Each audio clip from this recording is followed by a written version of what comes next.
Guys, magluluto tayo ng sinigang na salmon, kamatis, sibuyas, at luya.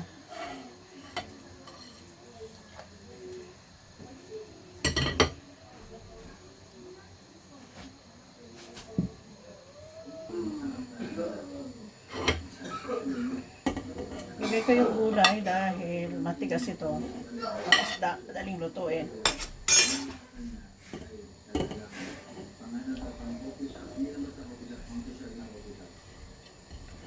Saka itong radish. Bigay ko na rin.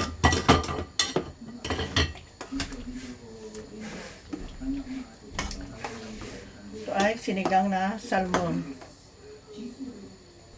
Bigay ako ng pang-paasim.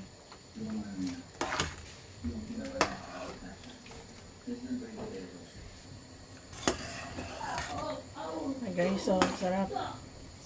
Daming kamatis. Daming gulay.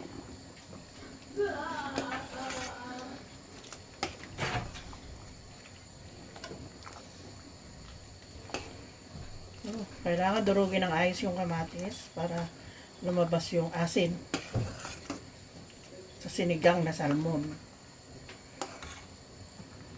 Na guys, lalagay ko na yung salmon. Sinamahan ko na ibang isda.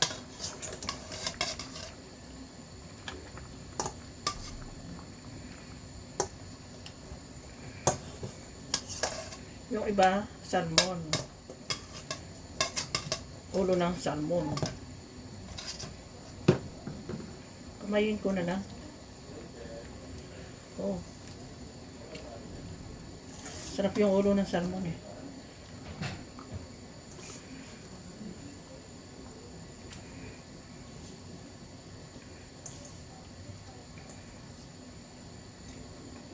Oh.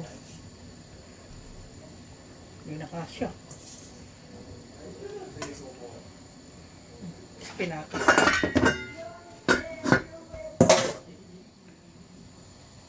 Maglagay tayo ng dahon ng espinakas. Pinalitan ko yung aking kaldero dahil napakaliit. Yung mga bata mahilig sa sabaw.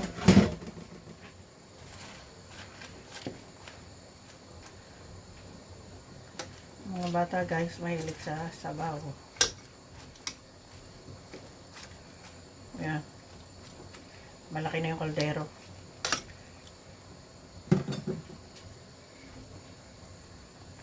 Takip ito muna. Pinigyan ko pa guys ng lemon. Ayan na guys ang aking sinigang na salmon. Oh, masarap.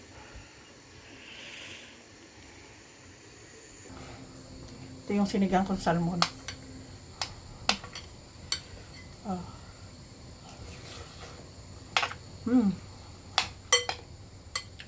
Sarap.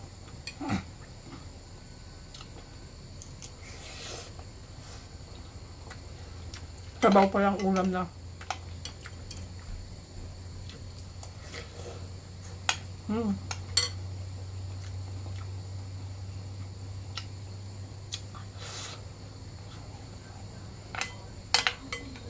Hap.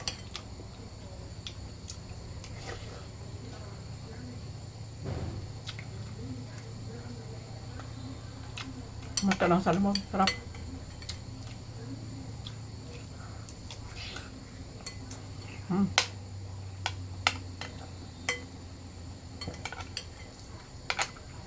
Ah.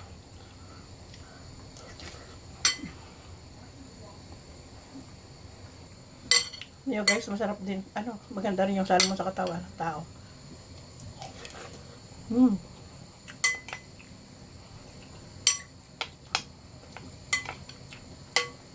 Ako kahit sabaw lang ulam na.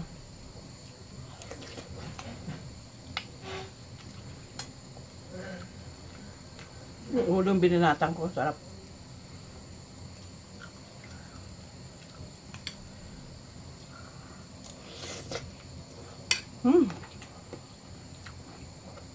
Salamat po, ang sarap ng sinigang na salmon.